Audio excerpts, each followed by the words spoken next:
My name is Jackie Fritz. I work in Southern California. I'm an advanced practice nurse. I'm also a board-certified rheumatology nurse through ANCC. I work in a practice that sees about 100 patients a day. I'm also the unblinded investigator for 11 studies, so it's a really busy office, and I back up the infusion center.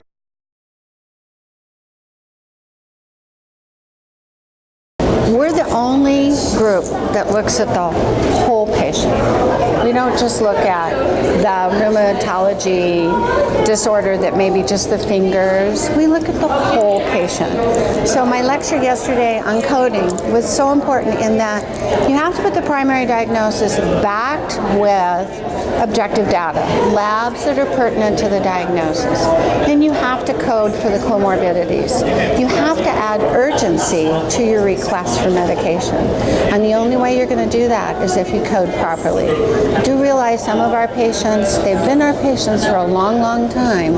And so those definitive labs may be buried in a basement 20 years ago. So I know that some of our lecturers said not to repeat CCP or rheumatoid factor, but sometimes you need to do that because that gives you the data that you need to get the medication for the patient. I think that's really your take-home message.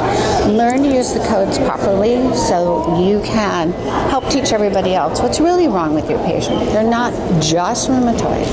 They may have organ involvement, and those are the things that add urgency to the request.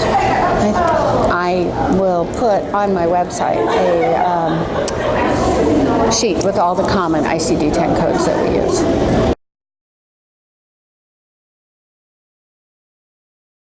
We have to help each other because the only way rheumatology is growing for nurses is RNS. I think that we're a fabulous organization that really is pushing the field of rheumatology to its best. I'm proud to be a part of it.